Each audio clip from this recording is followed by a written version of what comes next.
gelombang ketiga itu adalah sebuah keniscayaan ya, karena kita lihat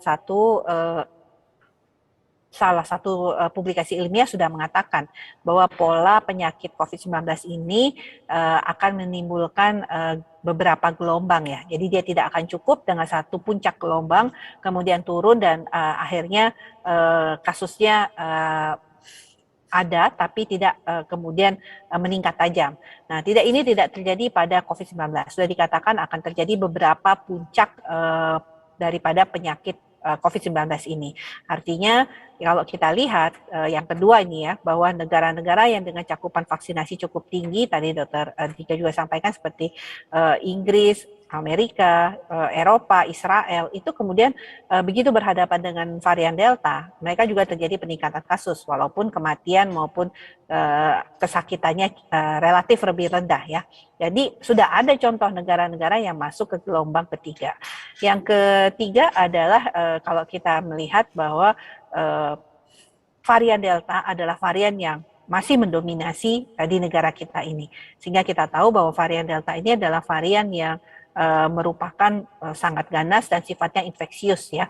Jadi dia akan cepat menyebar, menunggu kapan kita lengah sehingga kemudian dia akan menimbulkan penyebaran yang luas di dalam masyarakat yang berakibat pada peningkatan kasus. Nah, yang keempat tentunya kita tahu dari tahun lalu kita di akhir tahun ini ada beberapa tentunya potensi-potensi kegiatan di dalam masyarakat yang bisa menimbulkan lonjakan kasus. Yang pertama adalah jelas ya minggu ini kita ada liburan perayaan atau perayaan dari Maulud Nabi Muhammad SAW, yang artinya biasanya setelah perayaan hari-hari besar itulah munculnya peningkatan kasus.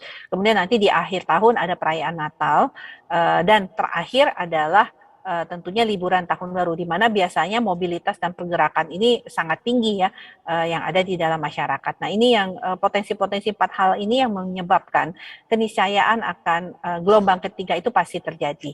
Dan tentunya kita harus terus-menerus mengingatkan kepada masyarakat nih Mbak Fia bahwa pandemi ini belum selesai. Kalau kondisi sekarang sudah membaik bukan berarti kita sudah memenangkan peperangan melawan COVID-19.